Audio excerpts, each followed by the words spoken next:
Assalamualaikum warahmatullahi wabarakatuh. Kembali lagi di channel Radio Horor. Untuk kisah kali ini ada sebuah cerita yang diambil dari akun Twitter yang bernama @rods_spirit. Dan untuk kisah yang akan saya bawakan kali ini yaitu sebuah kisah yang berjudul Misteri Rumah Nomor 13.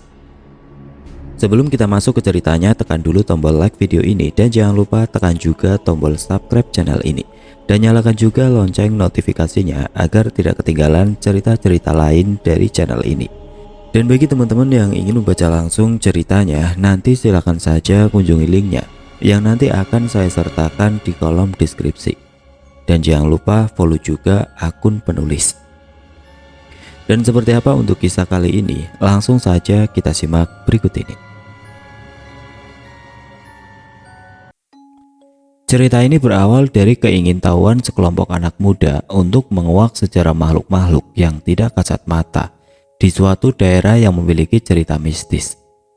Singkat cerita, salah satu temanku tidak sengaja menemukan sebuah artikel kisah mistis di suatu daerah Bandung.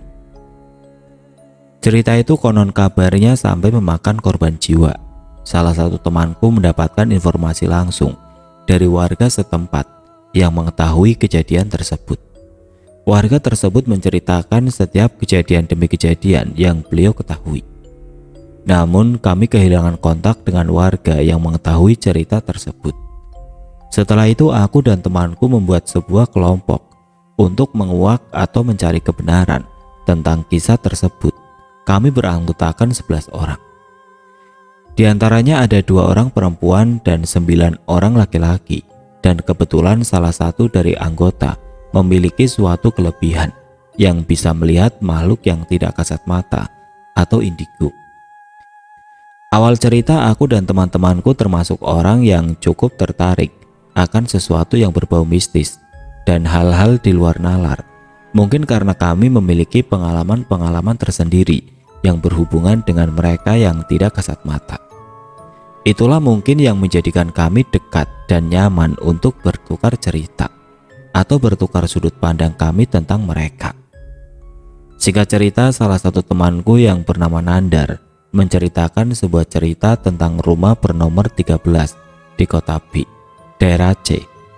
Temanku menceritakan bahwa dia mendapatkan informasinya langsung dari seseorang yang memang tinggal di daerah tersebut. Beliau menceritakan bahwa di samping rumah tersebut ada sebuah pohon beringin yang cukup besar. Dan sekarang areal rumah tersebut sudah dipagari pagar, tidak ada yang bisa masuk ataupun mendekat ke arah rumah tersebut.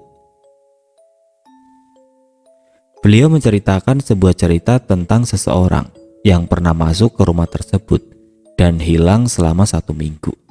Dan ditemukan dalam kondisi tidak normal atau sudah gila. Banyak memar di sekujur tubuhnya. Beberapa hari setelahnya orang tersebut ditemukan meninggal di rumahnya dengan kondisi mata melotot dan lidah yang menjulur keluar. Menurut tetua setempat, penghuni di sana marah dan tidak terima saat orang tersebut masuk. Dia mempunyai niatan buruk dan merasa besar kepala karena merasa punya ilmu. Lalu dia pun dibawa ke kerajaan gaib dan disiksa di sana. Hingga orang tersebut berhasil kabur. Namun mungkin karena mentalnya sudah tidak bisa menerima lagi gangguan dari mereka, maka kesadarannya jadi terganggu. Gangguan itu berlanjut sampai akhirnya orang tersebut meninggal dunia.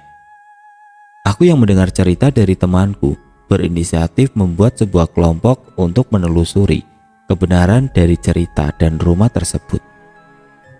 Namun temanku lupa menanyakan nomor telepon narasumber tersebut dan hanya mengingat nama daerah yang dimaksud. Namun karena keingintahuan kami yang kuat, maka kami pun sepakat untuk melanjutkan rencana kami untuk menelusuri rumah angker tersebut dengan bermodalkan sedikit petunjuk yang kami ketahui. Aku, Indra, berangkat bersama 10 orang temanku, sebut saja Budi, Herdi, Nandar, Heri, Andri, Raka, Bayu, Anka, Risa, Susi, seorang indigo. Singkat cerita, kami memutuskan untuk pergi ke daerah tersebut pada hari Kamis sekitar pukul 19 bulan Februari tahun 2011. Pada saat itu kami langsung mencari lokasi ke tempat tersebut yang berada di kawasan Bandung Utara, Kota Bandung. Sebagai penelusuran pertama kami untuk menguak kisah tersebut, di perjalanan kami terkendala karena turun hujan yang cukup deras hingga membuat kami pun berteduh agar tidak kebasahan. Tidak lama hujan pun mulai reda dan kami pun kembali melanjutkan perjalanan. Sekitar pukul 20.30 kami sampai di daerah C. Kami pun berinisiatif untuk mencoba bertanya kepada beberapa warga yang kami lewati perihal rumah angker bernomor 13 tersebut. Namun mereka memiliki jawaban yang sama. Mereka mengatakan bahwa di daerah ini tidak ada rumah yang mempunyai nomor 13, dikarenakan warga di daerah tersebut memiliki kepercayaan bahwa angka 13 itu bisa membawa sial.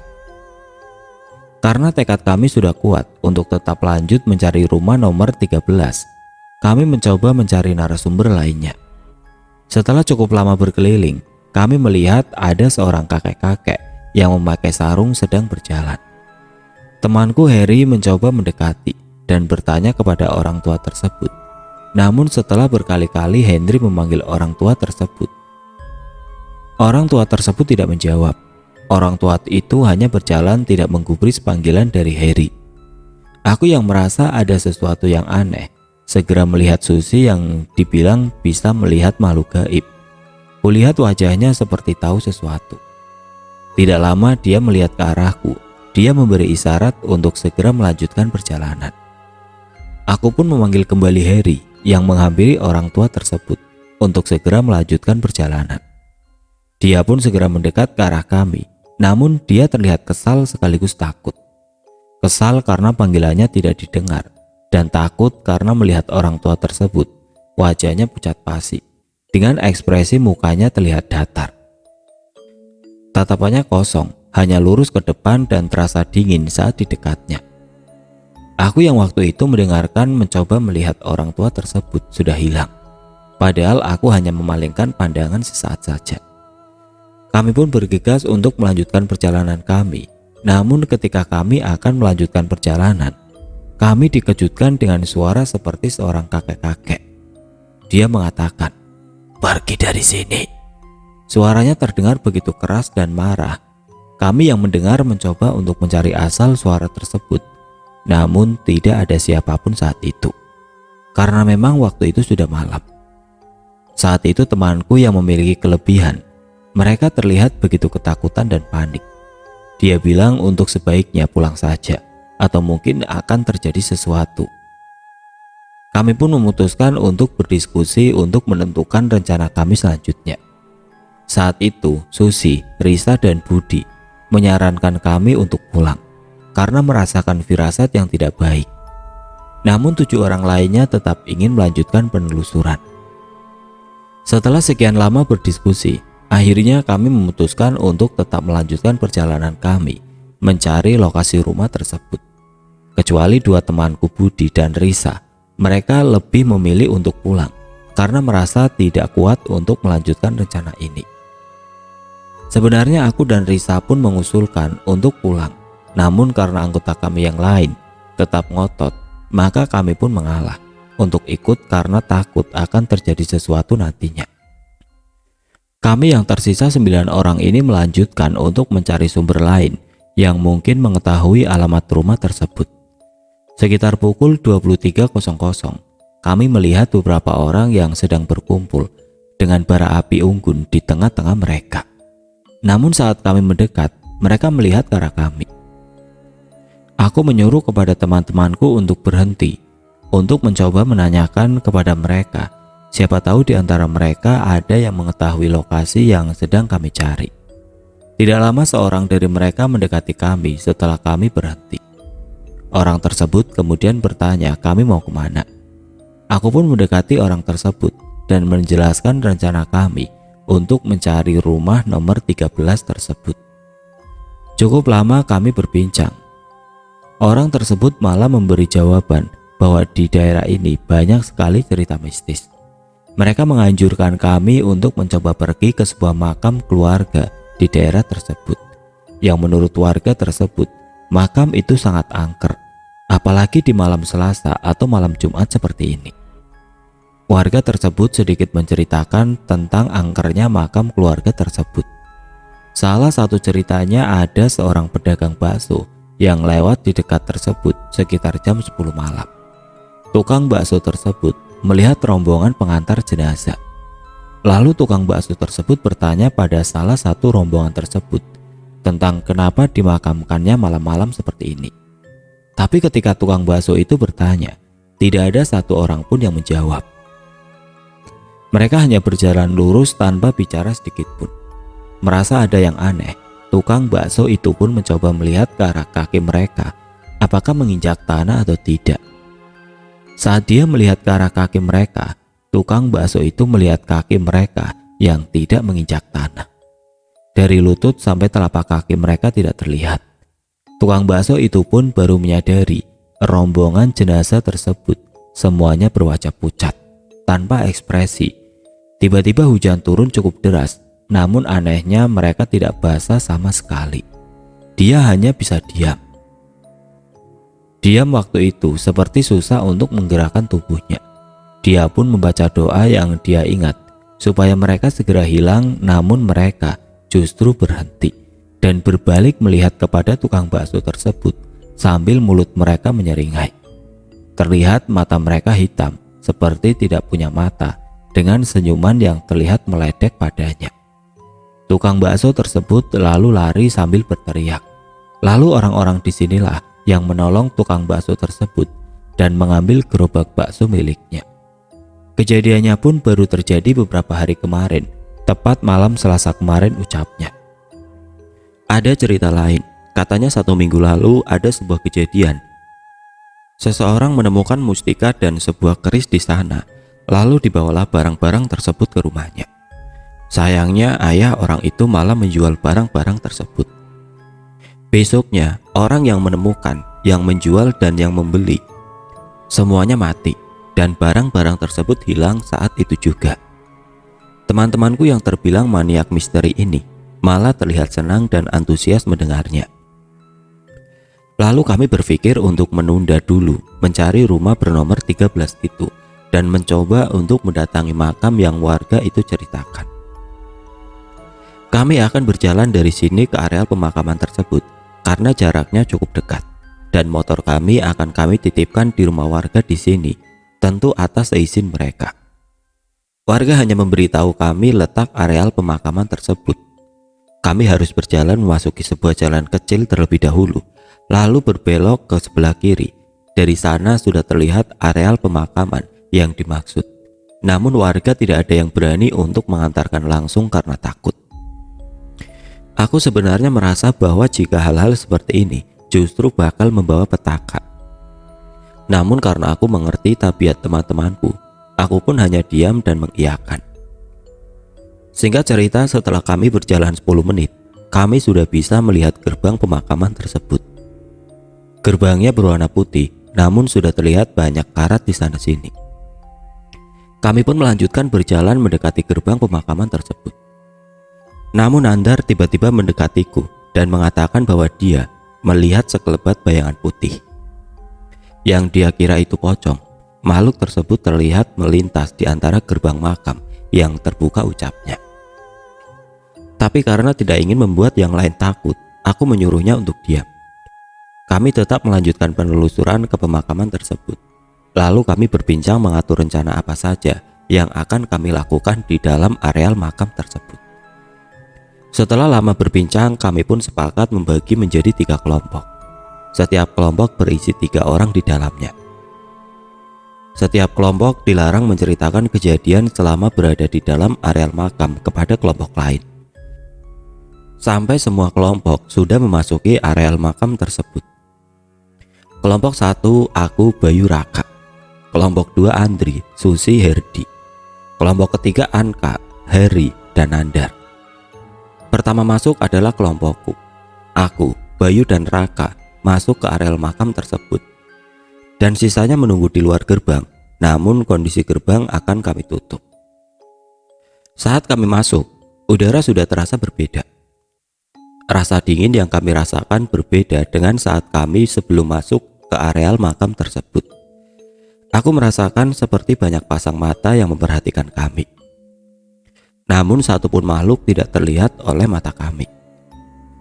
Di dalam makam terlihat ada sebuah rumah atau bangunan yang digunakan untuk menyimpan keranda. Ada beberapa pohon besar di dalamnya, salah satunya pohon beringin, letaknya tepat di tengah areal pemakaman tersebut. Terlihat ada beberapa makam yang tersusun rapi, dengan letak yang sejajar dan berderet-deret. 10 menit berlalu, Bayu mengatakan bahwa dia melihat sinar warna biru di sudut makam.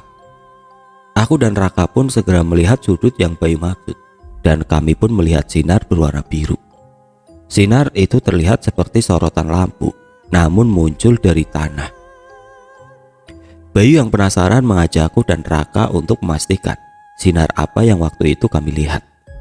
Kami pun berjalan mendekati sumber cahaya tersebut. Saat kami mendekat, ternyata ada sebuah makam yang dipagari dengan pagar besi di sekelilingnya, dan satu-satunya makam yang letaknya terpisah. Saat mungkin hanya tinggal satu langkah lagi, kami dengan sumber sinar biru tersebut. Tiba-tiba suasana mendadak hening. Suara binatang malam yang sebelumnya mengiringi penelusuran kami mendadak berhenti. Bahkan angin pun seperti tidak menghembuskan nafasnya. Di sana aku merasakan sebuah ketakutan yang begitu besar. Aku menyuruh kepada Raka dan Bayu untuk kembali dan membereskan penelusuran kami. Namun tiba-tiba terdengar suara brak dari arah keranda. Keranda tersebut bergoyang-goyang seperti sedang diayun-ayunkan oleh seseorang. Kami yang melihat langsung berteriak dan berlari untuk keluar dari pemakaman tersebut. Bayu yang berada paling depan segera membuka pintu dengan sekuat tenaga. Aku dan Raka pun keluar menyusul Bayu. Sesampainya di luar, teman-temanku yang berada di luar menertawakan aku, Bayu dan Raka. Nandar bilang, "Wah, kayaknya seru di dalam." Lalu mereka pun kembali tertawa. Sebenarnya Raka saat itu ingin memberitahu kejadian apa yang dialaminya di dalam. Namun saat Raka mulai berbicara, kelompok-kelompok lain hanya memberi isyarat kepada Raka untuk diam, karena kita sudah melakukan perjanjian untuk tidak menceritakan kejadian di dalam sebelum semua kelompok masuk ke dalam. Lalu Raka pun terdiam. Sekarang giliran kelompok selanjutnya yang masuk. Kelompok 2 ada Andri, Herdi, dan Susi. Mereka pun masuk dan kututup gerbang makam. Cukup lama kami menunggu. Tiba-tiba terdengar suara menggedor-gedor gerbang makam dari dalam. Aku pun segera membuka gerbang tersebut untuk memastikan keadaan teman-temanku yang berada di dalam, karena takut terjadi sesuatu. Namun saat kubuka pintu, kulihat Susi yang muntah-muntah darah lalu tergeletak pingsan setelah melihat kami. Kami yang melihat lalu mencoba membangunkan Susi untuk menanyakan apa yang terjadi. Namun karena Susi tidak juga bangun, aku pun menyuruh Raka dan Heri untuk membawa Susi ke tempat warga tadi. Lalu sisanya ke dalam makam untuk mencari keberadaan Andri dan Herdi. Setelah Raka dan Heri membawa Susi, aku pun ke dalam untuk mencari keberadaan Herdi dan Andri untuk memastikan keadaan mereka. Namun setelah ku cari di areal makam, mereka tidak kami temukan. Padahal sudah semua sudut pemakaman kami cari, namun mereka tidak terlihat sama sekali. Kami saat itu sudah mulai panik dan memutuskan untuk meminta bantuan warga untuk mencari mereka. Aku, Bayu, dan Heri pun memutuskan untuk segera menyusul teman-teman kami yang lain untuk menceritakan kejadian ini. Namun saat kami akan keluar gerbang, terdengar suara-suara orang meminta tolong. Namun suaranya tidak begitu jelas. Tapi kami yang mendengar yakin bahwa itu suara Herdi dan Andri. Kami pun mencoba mencari-cari lagi sekeliling pemakaman sambil mencari sumber suara-suara tersebut. Namun anehnya suara-suara itu seperti berpindah-pindah memutari kami. Kadang di depan, kadang di belakang. Kami makin khawatir dengan keadaan Andri dan Herdi. Setelah beberapa lama kami mencari, akhirnya kami putuskan untuk menyusul teman-teman yang lebih dulu pergi. Singkat cerita, kami bertiga pun sampai di tempat para warga yang sebelumnya menyarankan kami untuk ke pemakaman tersebut. Aku melihat Susi sudah sadar pada saat itu, namun dia terlihat sedang menangis. Dan sudah banyak warga yang mengelilinginya. Mereka semua terlihat panik. Aku, Bayu, dan Heri pun memberitahu bahwa kami tidak menemukan keberadaan Andri dan Herdi di makam tadi. Tapi mereka sepertinya sudah mengetahui apa yang akan kami ucapkan. Aku pun menanyakan kepada Susi apa yang sebenarnya terjadi. Susi pun mengatakan bahwa saat berada di dalam makam, dia sudah melihat banyak sekali makhluk yang sudah menunggu di dalam. Lalu dia meminta kepada Andri dan juga Herdi untuk kembali saja.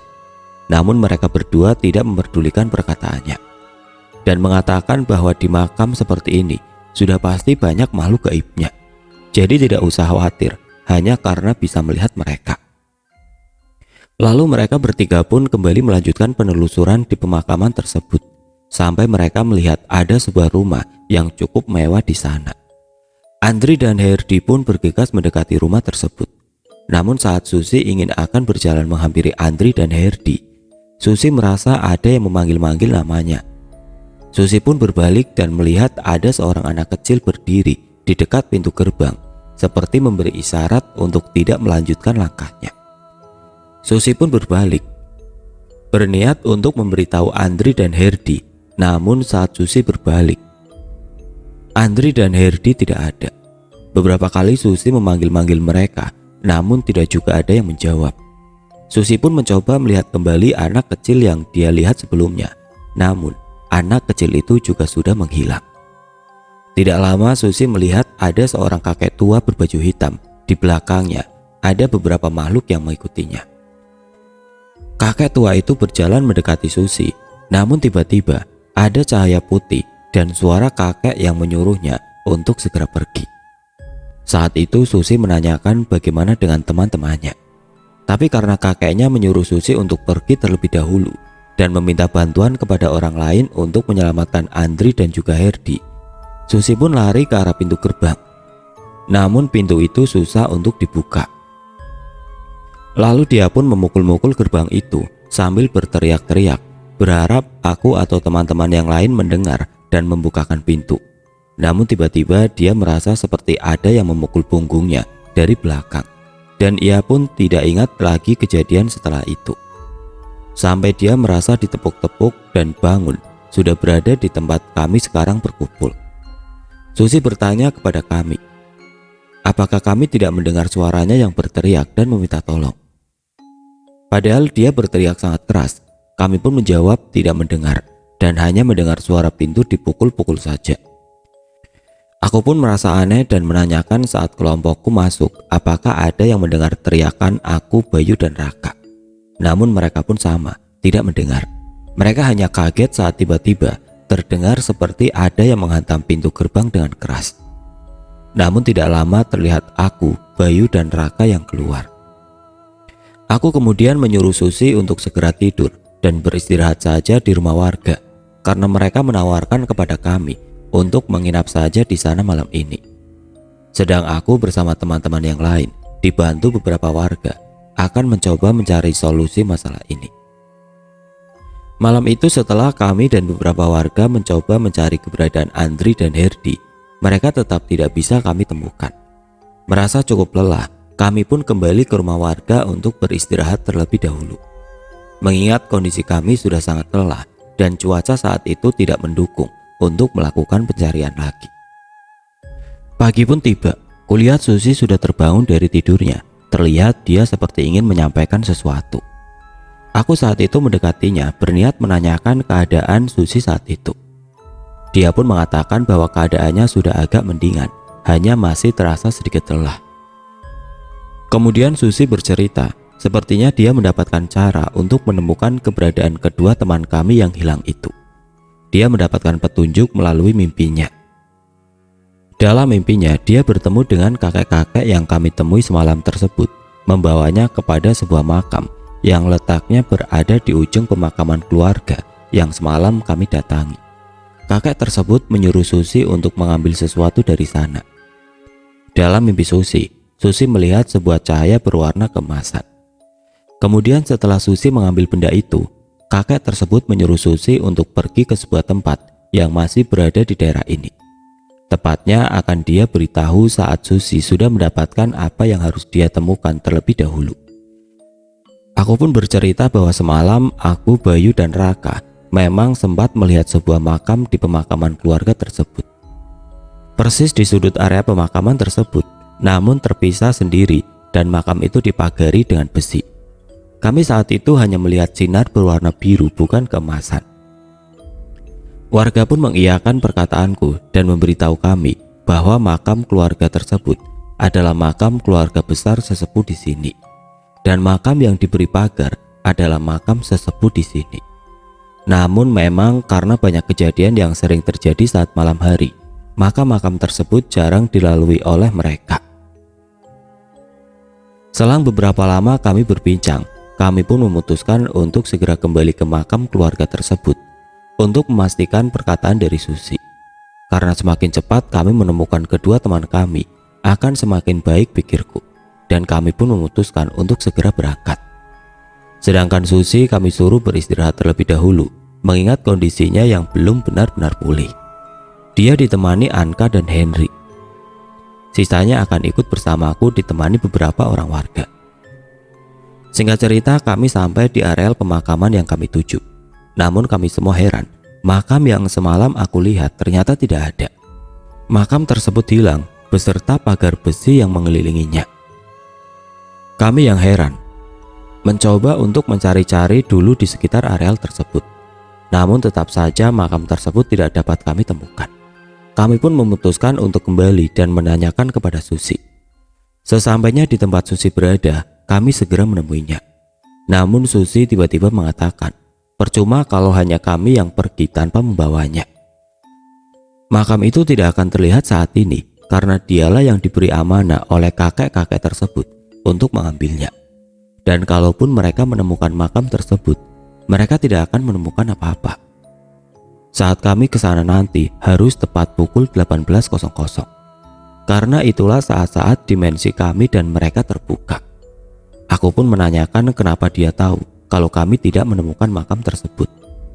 Susi menjawab bahwa kakek tersebut tadi datang kepadanya dan mengatakan hal itu. Dia lalu menyuruh Susi untuk beristirahat dahulu karena malam ini akan menjadi malam yang panjang. Sore pun tiba. Kami beserta Susi sudah bersiap untuk kembali ke makam tersebut. Pukul 17.30, kami sudah bersiap di depan makam menunggu waktu yang tepat untuk masuk. Tidak lama terdengar suara adzan berkumandang. Selepas suara adzan terdengar, suara seorang lelaki tua mengatakan, "Masuklah." Semua yang ada saat itu mendengarnya. Sebenarnya mungkin kami agak ketakutan, namun karena rasa tanggung jawab, maka kami pun segera berjalan memasuki pemakaman tersebut. Saat kami semua sudah berada di dalam, tiba-tiba angin bertiup sangat kencang. Pohon-pohon di sana bergoyang-goyang, tidak tentu arah. Langit yang tadinya masih cerah berubah menjadi gelap. Suasana benar-benar terasa mencekam. Namun tiba-tiba terdengar suara brak dari arah sudut pemakaman tersebut. Tidak lama terpancar sinar berwarna kuning kemasan. Sinarnya begitu menyilaukan mata kami. Susi pun segera mendekati sumber cahaya tersebut, dan aku yang melihat segera mengikutinya, sedang yang lain tetap diam karena mungkin merasa takut. Saat aku dan Susi berjalan mendekat, seketika cahaya kuning tersebut seakan membesar dan mendekat ke arah kami. Aku dan Susi lalu menutup mata kami karena kilauan sinar tersebut. Namun terasa seperti ada guncangan besar saat itu. Kami pun membuka mata saat itu. Namun kami tidak melihat keberadaan orang-orang yang bersama kami tadi. Hanya ada aku dan Susi saja saat itu. Suasana terasa berbeda saat itu, seperti ada kabut putih di sekitar kami. Tidak lama terlihat sesosok kakek-kakek yang semalam kami temui. Dia berjalan mendekat kepada aku dan Susi dan menyuruh kami untuk menyentuh sumber cahaya kuning dari makam tersebut. Kami pun mengiyakan perkataan kakek tersebut. Saat aku dan Susi menyentuh sinar tersebut, tiba-tiba di tangan terasa panas dan tangan kami mengepal dengan sendirinya. Tiba-tiba di tangan kami terasa seperti menggenggam sesuatu, dan semakin lama terasa semakin panas. Karena merasa tidak kuat, kami pun hendak melepaskan genggaman kami, namun ditahan oleh tangan kakek tersebut. Dia menyuruh kami untuk menahannya sedikit lagi. Setelah beberapa saat, tiba-tiba sinar itu mengecil dan hilang membentuk sesuatu yang sudah berada di tangan kami. Aku saat itu menggenggam sebuah keris, sedang Susi menggenggam sebuah batu mustika berwarna hijau terang. Terlihat ada sedikit asap yang keluar dari batu hijau tersebut. Aku kemudian menanyakan kepada kakek-kakek itu, untuk apa benda-benda ini? Kemudian dia menjawab keris yang kupegang akan berguna saat di sana nanti. Sedang mustika yang dibawa Susi adalah kunci agar kami bisa masuk ke alam mereka. Namun kedua benda tersebut bisa digunakan hanya di waktu-waktu tertentu saja. Singkat cerita, aku dan Susi pun disuruh menutup mata kami. Lalu kami pun kemudian menutup mata kami. Tiba-tiba kami merasa sangat lelah. Terasa kembali ada sebuah guncangan. Terdengar kembali suara kakak itu. Dia berucap untuk segera mencari sebuah rumah dan di dekatnya ada sebuah pohon beringin besar. Seketika aku pun dan Susi membuka mata dan kami sudah ada di rumah warga sebelumnya. Mereka menanyakan apa yang terjadi sehingga kami pingsan. Terlihat juga teman-temanku yang lain yang terlihat panik. Aku pun dan Susi memberitahu apa saja yang kami alami. Aku dan Susi yang saat itu melihat warga hanya terdiam seperti mengingat-ingat sesuatu. Mereka terlihat seperti enggan berbicara. Namun ada salah satu warga kemudian berbicara bahwa ada sebuah tempat di sini yang seperti dideskripsikan oleh aku dan Susi. Letaknya tidak jauh dari areal pemakaman keluarga tersebut, namun akses masuk ke sana sudah ditutup oleh warga di sini karena sering terjadi kejadian aneh di sana. Bahkan pernah ada yang hilang. Saat ditemukan dia sudah gila dan tidak lama meninggal dunia. Dulu tertua atau sesepuh di sini mungkin bisa membantu karena beliau memang punya kelebihan. Namun karena beliau sudah meninggal, tidak ada yang bisa berani lagi mendekati tempat tersebut. Saat itu aku dan teman-temanku saling bertatapan. Dalam hati kami berbisik, apa rumah ini yang kami tuju sebenarnya? Lantas kami bertanya apa rumah di sana bernomor 13. Mereka pun mengiyakan. Mereka tidak memberitahu kami karena takut kejadian-kejadian seperti ini terjadi. Namun karena beberapa alasan mereka bersedia membantu, apalagi mengingat makam yang memberi kami petunjuk. Ternyata adalah makam mendiang sesepuh di sana. Mereka yang tadinya tidak banyak berbicara merasa tergugah dengan kejadian yang aku dan Susi alami.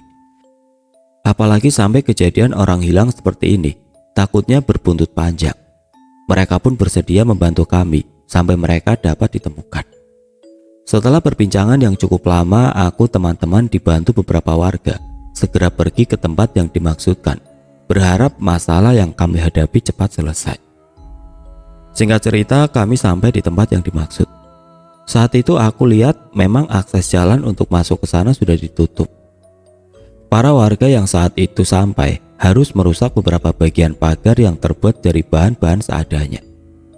Setelah terasa cukup untuk kami masuk, kami pun masuk. Saat di dalam yang kulihat adalah sebuah tempat yang benar-benar seperti terbengkalai. Rumput-rumput yang terlihat tinggi, tingginya hampir sama dengan tinggi badanku.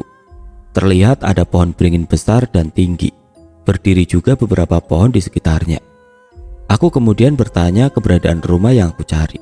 Kemudian salah satu warga mengatakan bahwa kami masih harus masuk lebih dalam untuk menuju rumah yang dimaksud. Namun Susi kemudian mendekat kepadaku lalu mengatakan bahwa kita sepertinya sudah ditunggu mereka. Di sini bukan sekedar kerajaan gaib, namun kerajaan dedemit. Kulihat dia sudah mulai ketakutan. Kulihat raut wajahnya yang mulai memucat dan dia terlihat berkeringat. Aku pun menggenggam tangannya sekedar ingin mengurangi kekhawatirannya. Jujur aku pun merasa takut, namun ini semua harus kami selesaikan sebelum terlambat. Tiba-tiba dari saku celana Susi terlihat cahaya berwarna kuning, sama seperti warna cahaya yang kami lihat sewaktu di makam tadi. Aku pun menyuruh Susi untuk melihat apa yang ada di dalam saku celananya. Susi kemudian mengeluarkan batu mustika hijau pemberian kakek-kakek yang kami temui. Aku pun menyuruh Susi untuk terus memegang batu itu, karena mungkin bisa membantu kami saat itu. Kami semua pun terus berjalan menelusuri area rerumputan, sambil membuat jalan setapak dengan peralatan seadanya, sampai kami melihat sebuah rumah berlantai 2. Rumah itu cukup besar Di sampingnya ada sebuah pohon beringin yang sangat besar. Semua warga merasa heran. Menurut mereka sudah tidak ada lagi rumah di sana karena sudah sejak lama rumah ini rata dengan tanah. Rumah itu tiba-tiba roboh dengan sendirinya setelah kematian keluarga si pemilik rumah. Hanya saja ada satu anak perempuan mereka yang tidak pernah ditemukan sampai saat ini. Lalu tiba-tiba angin bertiup sangat kencang. Di sana kami tiba-tiba mendengar sebuah teriakan dari dalam rumah. Kami yang mengira itu teriakan dua teman kami yang hilang. Semua di sana berinisiatif untuk mendekat. Namun tidak lama terdengar suara tawa yang sangat mengerikan. Pertama hanya satu suara tawa, namun tidak lama suara-suara lain terdengar hingga suara itu terdengar seperti di sekeliling kami. Seketika di sekeliling kami banyak makhluk bermacam-macam rupa dan tidak terhitung jumlahnya. Yang paling membuat kami ngeri adalah wanita yang terlihat kurus.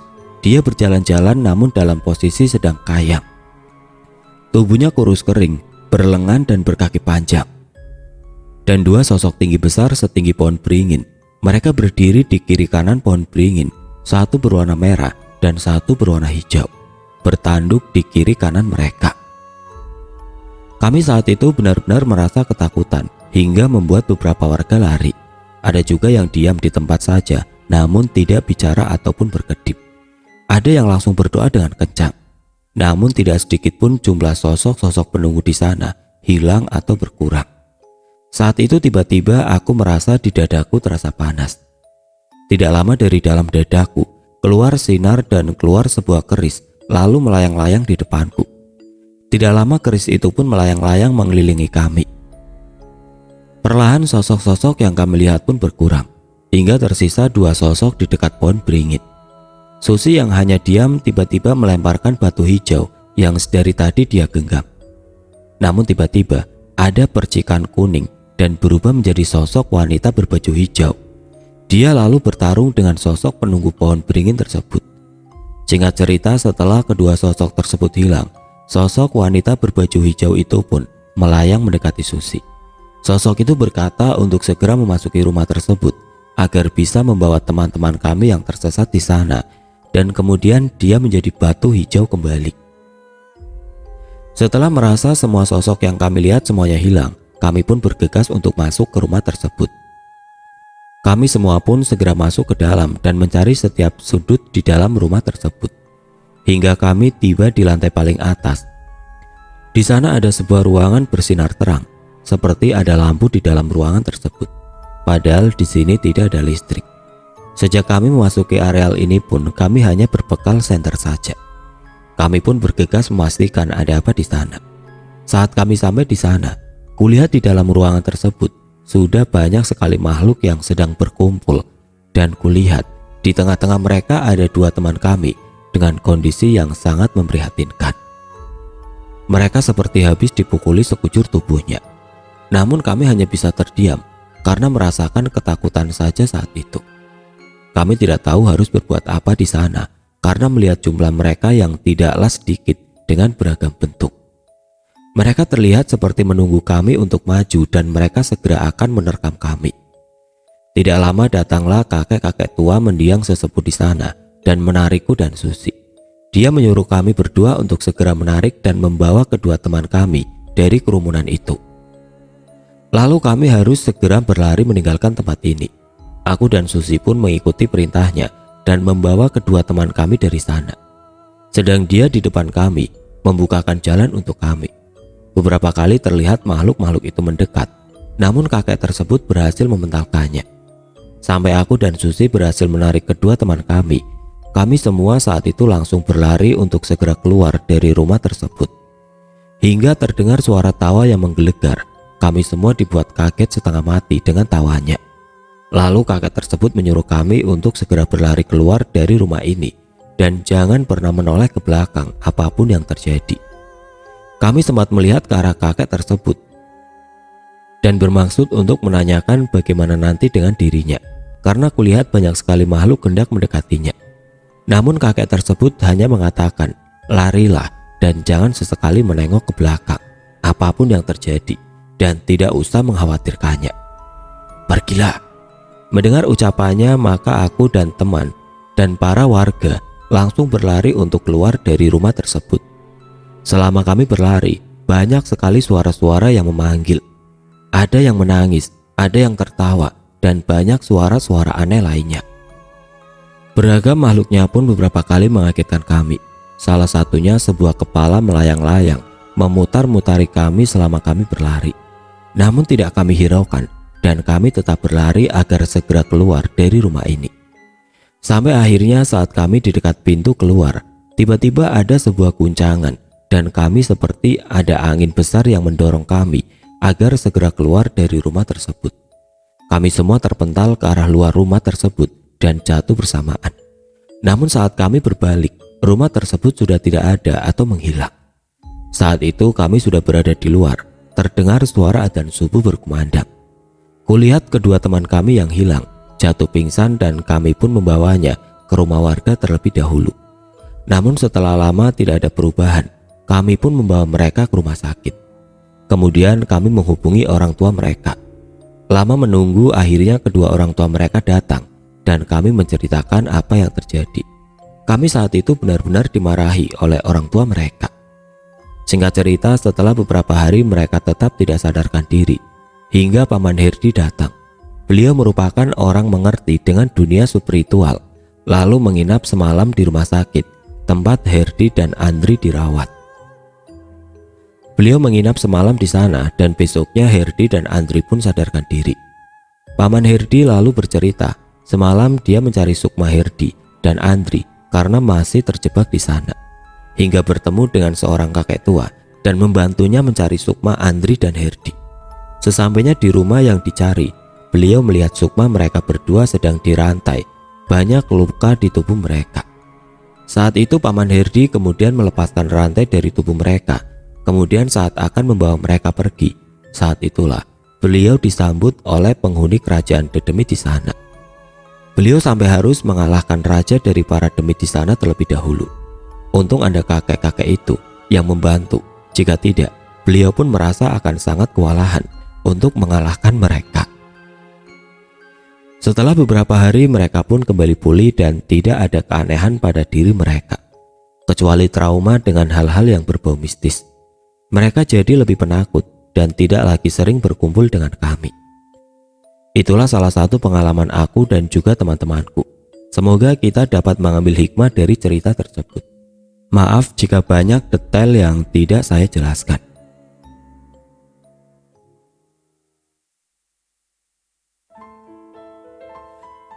Oke teman-teman, sekian untuk cerita kali ini. Semoga apa yang sudah saya sampaikan dalam kisah ini dapat dijadikan pelajaran untuk kita semua. Dan bagi teman-teman yang baru bergabung, jangan lupa untuk like, komen, share, serta subscribe channel ini. Dan nantikan kisah-kisah horor berikutnya tetap di channel Radio Horor. Wassalamualaikum warahmatullahi wabarakatuh.